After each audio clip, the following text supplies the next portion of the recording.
Shalom Bapak Ibu. Kurang kenceng suaranya. Oke, sekali lagi ya, saya sapa harus lebih semangat ya. Hitungan ketiga kali ya. 1, 2, Shalom Bapak Ibu.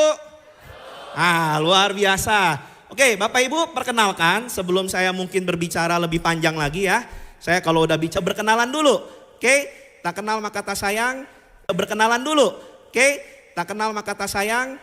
Nama saya adalah Berry. Saya beribadah di ibadah Ziltins, oke. Jadi saya mungkin bersama-sama dengan anak-anak dari Bapak dan Ibu beberapa. Jadi kalau hari ini ada teman-teman yang masih berusia SMP, SMA, jangan di sini, di sebelah aja sama teman-temannya ya. Jadi silakan teman-teman atau Bapak dan Ibu bisa antar ke sebelah, kita ada ibadah Ziltins. Dan kalau yang udah berusia kuliah, kerja gitu ya, bisa nanti ke Zilyut 10:30 ya. Jadi dikasih aja Bapak Ibu, gak apa-apa kalau udah kuliah, udah kerja mah udah gede lah, udah bisa berangkat sendiri ya. Gojek ada banyak sekarang, Grab ya, ada Maxim, ada InDriver juga. Jadi begitu banyak ya pilihan transportasi, gak perlu diantar.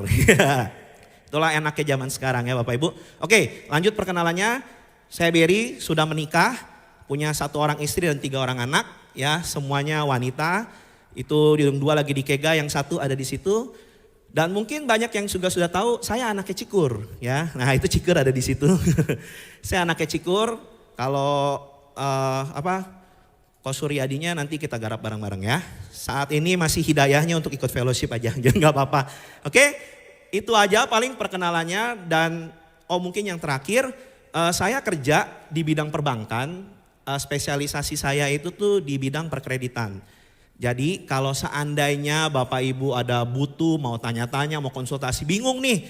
Aduh mau ngambil kredit atau punya kredit pribadi. Silahkan ya Bapak Ibu, saya sangat terbuka kalau Bapak dan Ibu ada butuh konsultasi atau mau tanya-tanya. Nanti nomor saya bisa diminta aja ke sekretariat. Oke, saya akan dengan senang hati nanti membantu Bapak Ibu dalam ya kalau ada masalah perkreditan. Oke, paling itu aja perkenalan dari saya. Kita hari ini mau sama-sama belajar, ya sama-sama belajar lah ya. Tentang, nah ini judulnya udah ada di depan. Yesus penyelamat dunia. Jadi kita udah bulan Desember. Bulan Desember identik dengan apa?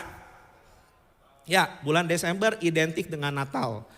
Tapi saya pernah baca satu survei. Semoga survei ini tidak benar ya. Jadi survei ini karena saya juga nggak tahu source-nya seperti apa dan lain-lainnya. Di survei itu dikatakan begini, dan yang disurvei bukan orang tidak percaya. Yang disurvei adalah orang-orang percaya, orang-orang Kristen. Ketika ditanya, apa yang muncul di pikiran Anda ketika pertama kali dengar kata Natal? Apa? Coba saya tanya dulu deh ke Bapak Ibu deh, boleh ya? Kalau pertama kali dengar kata Natal, apa yang pertama kali terlintas dalam pikiran kita? Yesus, luar biasa. Ya, luar biasa jemaat Abaloh KTC JGC ya. Pertama kali begitu sebut Natal yang terlintas Yesus. Tapi di luar sana ketika ditanya orang-orang Kristen, apa yang pertama kali terlintas di pikiran kamu ketika disebut kata Natal? Nomor 1, tahu jawabannya apa? Pohon. Serius. Nomor 1, pohon. Kalau nggak percaya silahkan pergi ke mall. Begitu masuk Natal yang didirikan pertama pohon. Kita tahu itu sudah mulai Natal ketika kita ngelihat pohon. Orang Kristen. Tapi bukan di sini. Puji Tuhan. Nomor 2 ketika ditanya apa yang terlintas kalau dari Natal. Nomor 2 yang disebut kado. Lanjut lagi. Nomor 3. Nah ini. Tahu nomor 3 apa? Rusa. Rusanya Sinterklas. Nomor 3. Kalau saya nggak salah nama Yesus baru muncul di nomor 4 atau nomor 5. Kalau saya nggak salah itu survei udah lama sekali. Bayangkan betapa Yesus yang seharusnya menjadi highlight utama dari Natal yang kita peringati setiap tahun. Justru tidak diingat oleh sebagian besar orang percaya dan lebih memilih hal-hal yang kelihatannya fisik aja untuk dipilih sebagai pengingat utama mereka akan Natal. Artinya apa?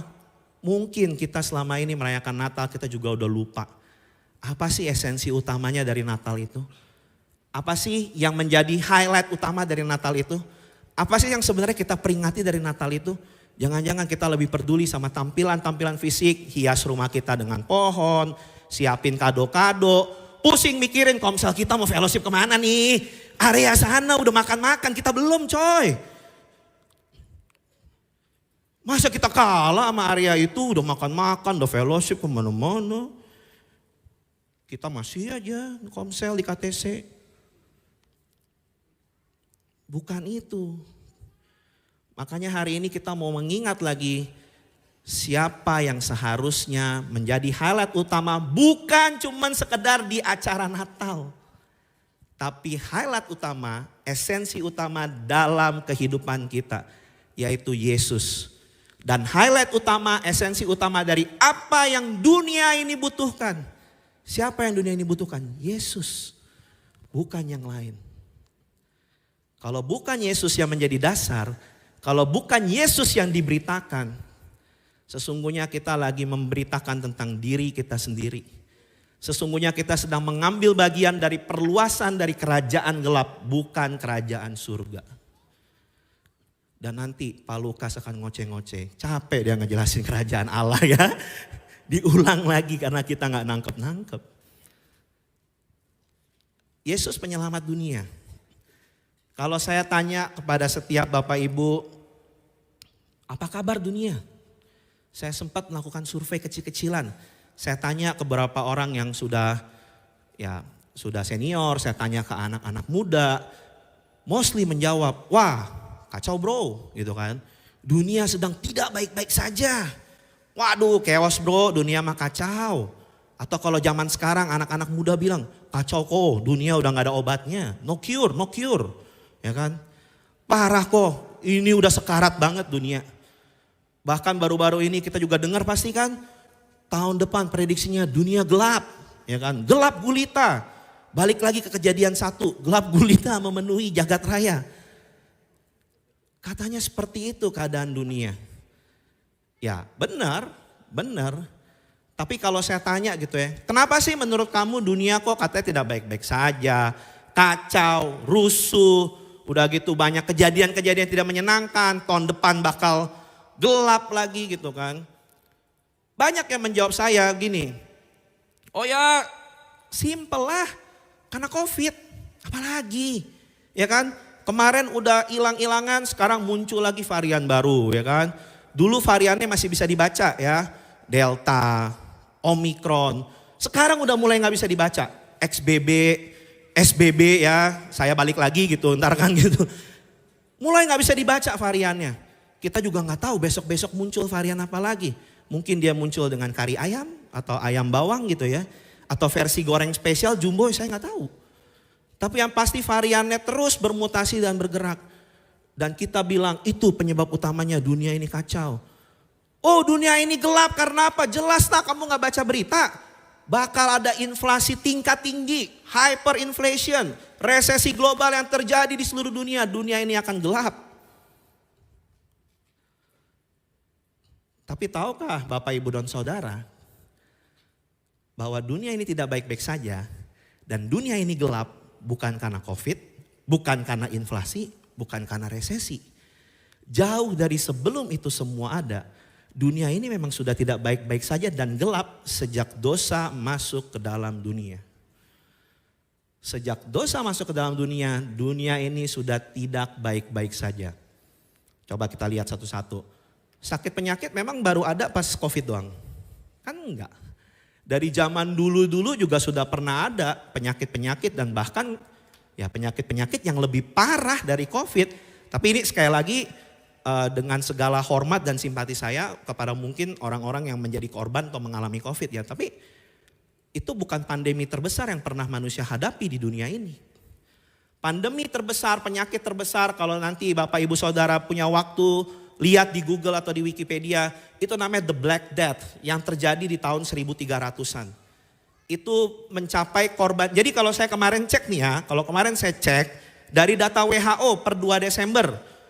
Kalau COVID itu total casesnya itu 640 juta. Oke, 640 juta. Lalu total kematian, ini di seluruh dunia ya, bukan di Indonesia. Kalau di Indonesia berarti kita semua sudah aman, harusnya semua udah kena 640 juta ya.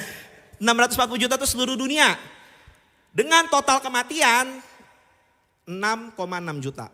Artinya tingkat kematiannya itu, maaf ya kalau menurut saya masih rendah, 1% doang. Tapi wabah yang tadi saya sebut terjadi di tahun 1346 sampai 1353, 7 tahun. Itu nggak tercatat berapa besar casesnya karena nggak kayak sekarang kan udah canggih, komputer bisa ngitung dan lain-lain.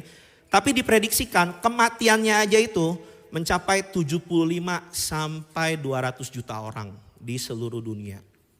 Dan itu tercatat sebagai the most fatal pandemic in the world. Pandemi yang paling fatal yang pernah terjadi di seluruh dunia. Artinya kalau kita bandingkan dengan COVID sekarang, sebenarnya COVID itu dalam tanda kutip tidak ada apa-apanya. Makanya saya bilang, ya sakit penyakit bukan baru kita hadapi hari-hari ini. Pas aja terjadinya pandemi secara global di mana-mana ngalamin sehingga kesannya itu wow. Tapi sebenarnya pernah terjadi yang lebih parah. Dan ini COVID, sakit penyakit dan lain-lainnya, yaitu adalah akibat dari dosa. Akibat dari dosa. Apalagi yang terjadi akibat dari dosa yang masuk ke dalam dunia. Perang. Ya, kita mendengar kabar deru perang di mana-mana ya kan. Kemarin yang baru kita alami adalah Rusia Ukraina, ini bukan di Piala Dunia ya. Ini bukan di Piala Dunia tapi beneran mereka perang. Belum lagi nanti katanya Cina dan Taiwan udah siap saling serang. Dan kalau Taiwan diserang, Amerika akan membantu gitu kan. Udah bukan lagi perang dagang, udah jadi perang beneran. Perang terjadi di mana-mana. Sebagai akibat dari dosa. Ada apa lagi? Ada kekerasan yang terjadi di mana-mana ya kan. Berita tentang KDRT kayaknya udah bukan berita baru lagi di Indonesia. Mulai dari media-media di internet sampai media-media mainstream semua memberitakan.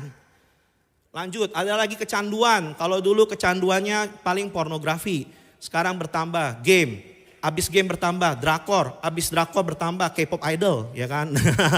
Terus kecanduan itu gitu kan ya, J-pop idol, semua idol-idol yang baru muncul di dunia ini dan menyebabkan kita kecanduan. Apalagi kelaparan terjadi di mana-mana. Apalagi ada terjadi kemiskinan terjadi di mana-mana. Dan firman Tuhan katakan upah dosa adalah maut. Dan keenam hal yang saya tulis ini dan masih banyak lagi ya, bukan cuma sekedar ini doang. Ini semua bisa menyebabkan maut. Sakit penyakit, yes bisa menyebabkan maut. Perang sudah pasti ada korban jiwa maut. Kekerasan, kecanduan, kelaparan, kemiskinan, semua berujung kepada maut. Karena apa? Akibat dari dosa. Makanya saya bilang dosa yang sudah masuk membuat dunia kita tidak baik-baik saja dan mengalami konsekuensi hal-hal ini.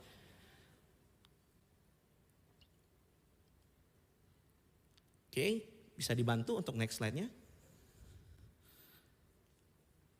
Makanya dengan begitu banyaknya hal-hal yang terjadi di dunia ini yang seperti tadi saya sebutkan, dunia ini sebenarnya mencari loh. Mencari apa sih? Mereka cari jawaban atau solusi. Mereka cari pengharapan. Mereka cari damai sejahtera, mereka cari sukacita. Lewat apa? Mereka pakai teknologi, mereka pakai pengetahuan mereka. Mereka pakai segala cara, segala hal yang bisa mereka lakukan, segala sumber daya untuk mencari hal-hal ini. Cari jawaban, cari pengharapan, cari damai sejahtera, cari sukacita.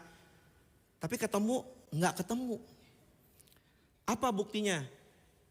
Mereka ciptakan karya-karya musik, ya kan, yang menyuarakan harapan mereka, yang menyuarakan begitu keinginan mereka yang terdalam untuk menemukan apa yang saya sebutkan tadi. Jawaban, pengharapan, damai sejahtera, sukacita. Coba dengar Imagine dari John Lennon. Itu menyuarakan tentang bagaimana mereka mencari damai sejahtera dan sukacita. Coba ya gak ada agama, kita gak perang nih. Coba dengar Heal the World-nya Michael Jackson. Heal the world, make it better place. Yang mana kalau kita orang percaya kita tahu bahwa dunia ini semakin hari gak akan menjadi better place. Karena hari-hari adalah jahat. Dosa menyebabkan kita semakin hari semakin mengalami degradasi. Degradasi moral, degradasi secara fisik. Dan banyak degradasi-degradasi lainnya yang kita hadapi. Dan firman Tuhan juga sebutkan apa? Bahkan dunia ini sedang lenyap dengan keinginannya. Dunia ini sedang lenyap. Harapan dunia tidak akan pernah bisa dipenuhi oleh dunia. Jawaban yang dicari oleh dunia tidak akan pernah ditemukan oleh dunia. Karena jawaban yang mereka cari, harapan yang mereka butuhkan ada dalam nama Yesus. Dan hari ini kita adalah orang-orang yang percaya. Kita adalah orang-orang yang punya Yesus di dalam hidup kita. Makanya hidup kita harus berbeda. Makanya hidup kita harus memancarkan terang itu. Makanya hidup kita harus menunjukkan siapa Kristus itu. Karena dunia butuh.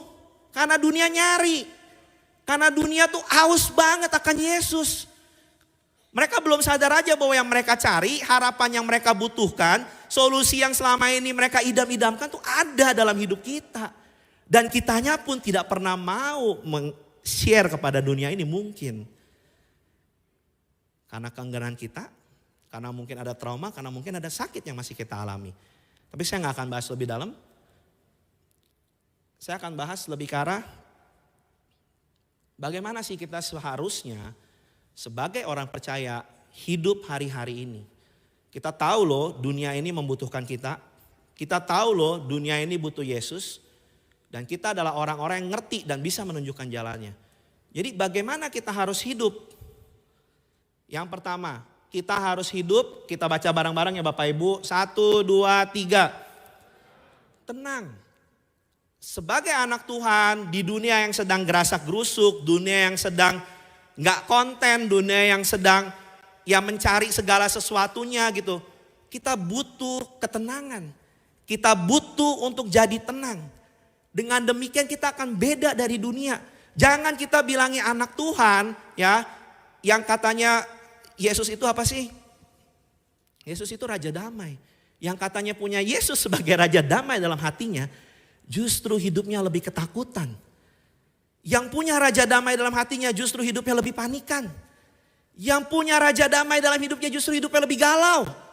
Yang punya Raja Damai dalam hidupnya justru hidupnya lebih khawatiran. Kalau seperti itu kita lucu.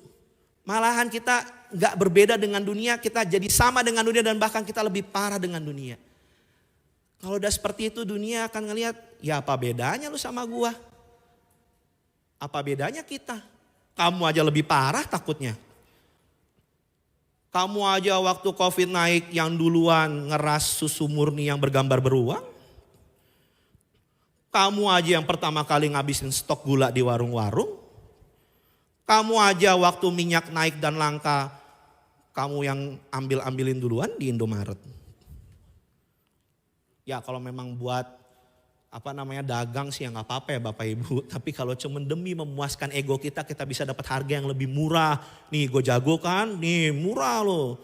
Buat apa Bapak Ibu? Banyak orang-orang di luar sana yang lebih membutuhkan. Kalau kita mungkin beberapa gak mesti minyak yang merek tertentu ya.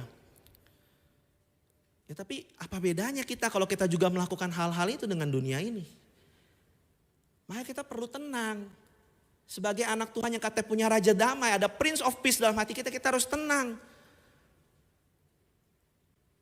Apalagi sih yang menyebabkan kita tuh kenapa harus tenang? Karena kita sudah punya spoiler atau bocoran di dalam kehidupan yang kita jalanin hari-hari ini. Apa maksudnya punya bocoran? Bahwa pada akhirnya, bahwa di akhir dari cerita kisah kehidupan kita, asalkan kita menjaga iman percaya kita pasti menang. Kita harus tenang karena pada akhirnya kita akan menang. Kenapa kita harus takut kalau pada akhirnya kita akan menang? Hari Jumat ya, ini kan lagi Piala Dunia nih ya, lagi Piala Dunia. Hari Jumat saya dan teman-teman komunitas nonton pertandingan. Korea Selatan lawan Portugal. Korea Selatan lawan Portugal kan seru tuh ya kan. Korea Selatan harus menang supaya dia bisa lolos untuk menuju ke babak 16 besar. Wah yang terjadi apa? Ternyata Korea Selatan ketinggalan duluan dari Portugal 0-1. Wah langsung tuh seru tuh gitu kan. Wah ayo Korea gitu kan. Sebagai pendukung Korea gitu ya. Karena saya bareng istri saya mendukung Korea. Karena dia walaupun tidak tahu pemain-pemainnya dia tahu film-filmnya. Dia tahu artis-artisnya. Jadi dia mendukung Korea gitu kan. Pasti tanya siapa pemainnya? Nggak tahu, yang penting ada filmnya gitu kan. Yang penting kita tahu artis-artisnya gitu. Kita dukung Korea, ayo Korea gitu kan. Dakdikduk kan, wow dakdikduk. Menang gak nih Korea, lolos gak nih? Sampai menit keberapa masih 0-1. Perlahan-lahan kemudian Korea ngejar jadi 1-1.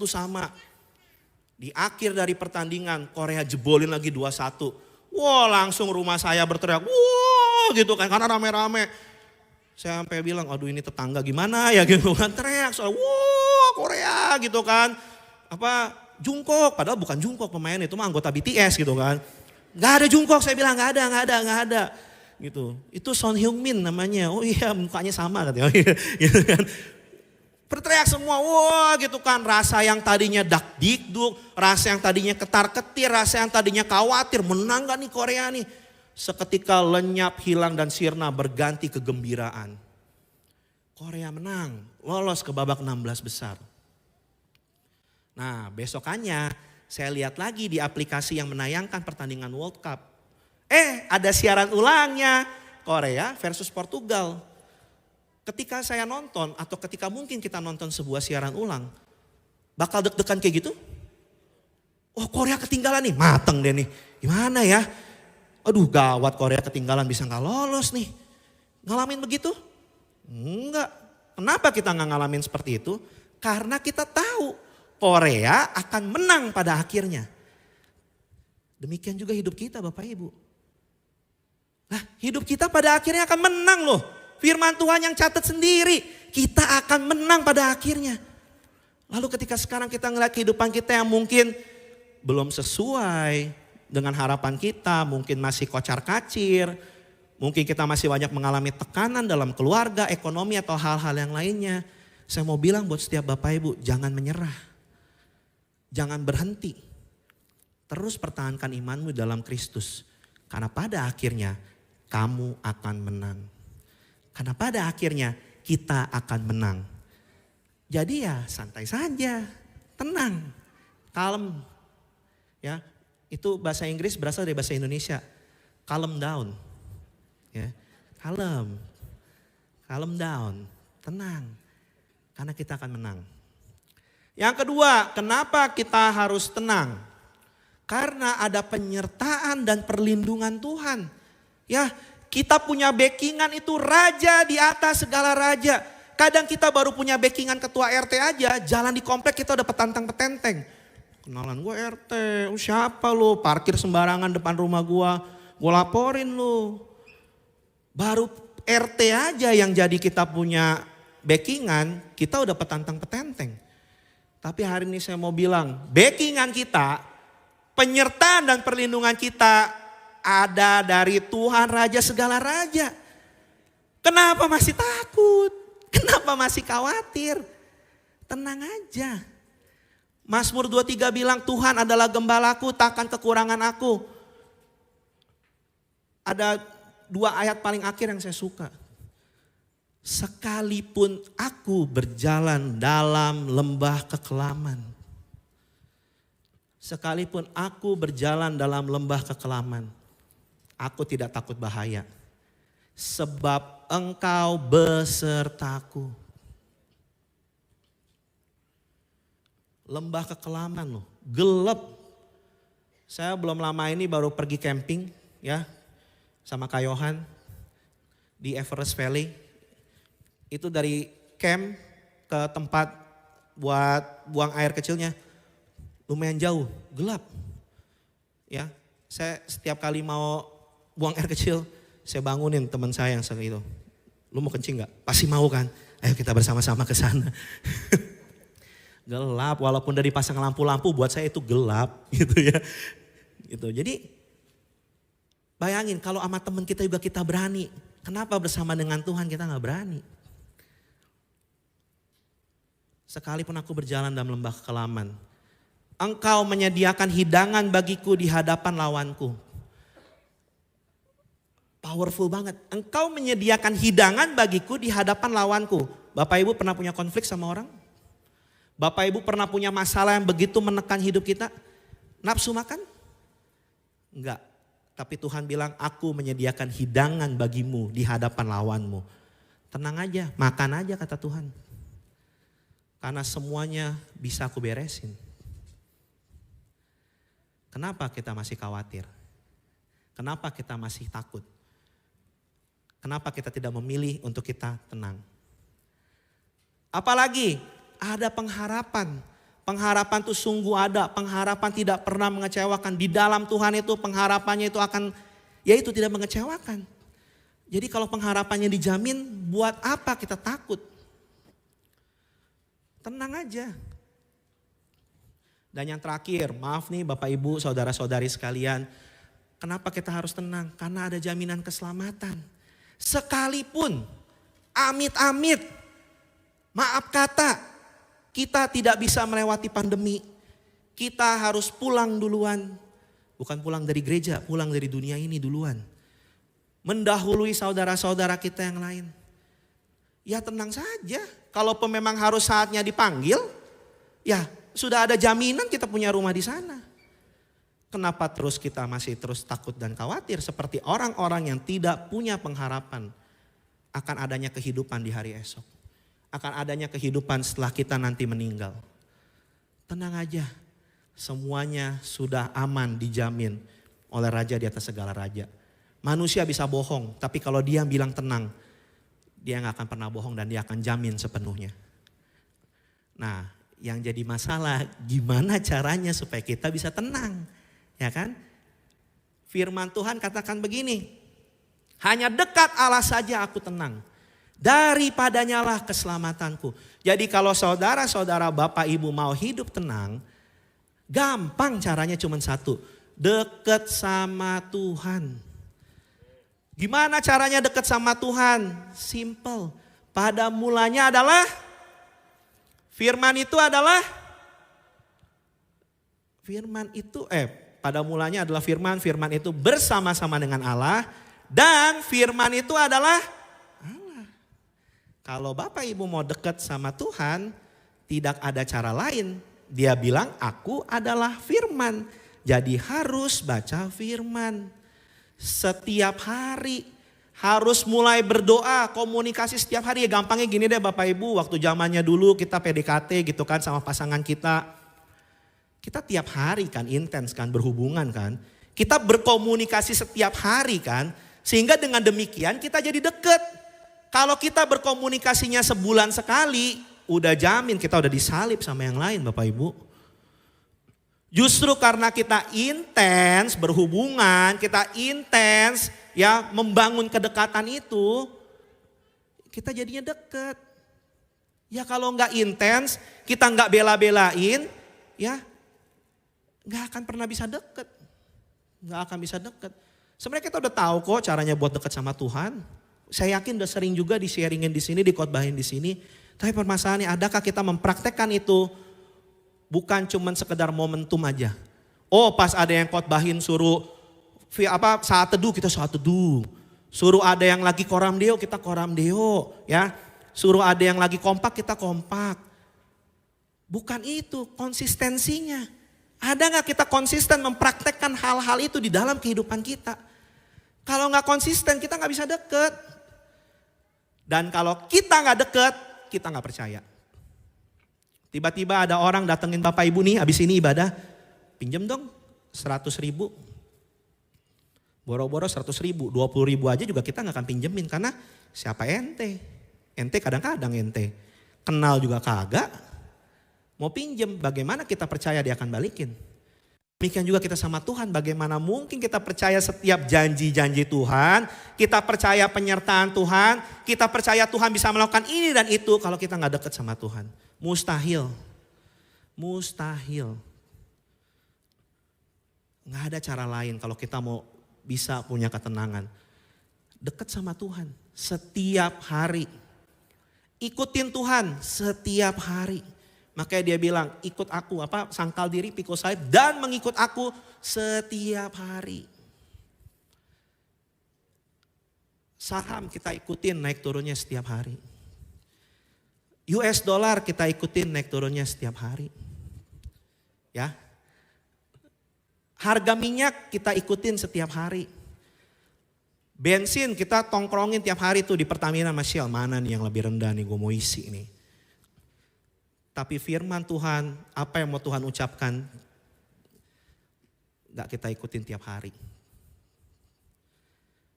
Sehingga apa? Fokus hidup kita, dasar hidup kita pasti akan bergeser. Uang yang jadi dasar hidup kita. Yang kita perhatiin dan fokus terus tiap hari itu akan jadi dasar hidup kita. Bukan Tuhan, Tuhan bentar lah. Kalau udah butuh aja. Maaf ya Kak Linda, bukan maksudnya gak boleh liatin saham ya Kak Linda. Maaf ya teman-temannya di Kongko Saham. Bukan itu maksudnya. Padahal untuk mengikut Kristus setiap hari itu perintahnya Dia.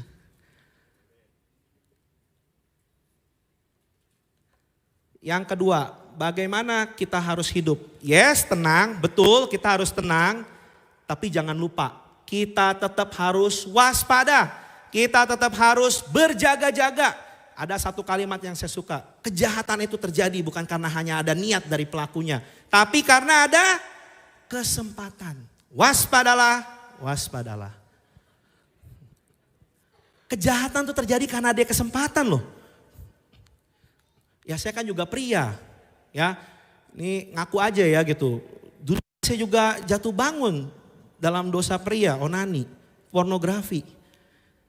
Itu terjadi bukan cuma sekedar ketika ada gangguan masuk atau panah api dari si jahat menyerang saya. Tapi karena ada kesempatan. Rumah kosong, kesempatan. Orang tua pergi, kesempatan. Makanya hati-hati. Kita harus berjaga-jaga. Tenang iya, tapi jangan takabur. Kita tetap harus berjaga-jaga.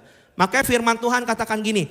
Kenakanlah seluruh perlengkapan senjata Allah. Ambillah seluruh perlengkapan senjata Allah. Supaya dengan demikian kita dapat berdiri dan menghadapi panah api dari si jahat. Kenakan seluruh. Ayo kita katakan bersama-sama. 1, 2, 3. Seluruh. Kalau namanya seluruh ya seluruh. Kita kadang-kadang suka motong-motong firman Tuhan yang kita tidak suka. Ya, firman Tuhan jelas bilang pakai baju zirah. Ntar saya lihat dulu contekannya.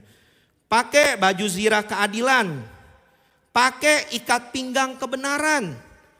Pakai kasut kerelaan untuk memberitakan Injil. Pakai ketopong keselamatan. Pakai perisai iman.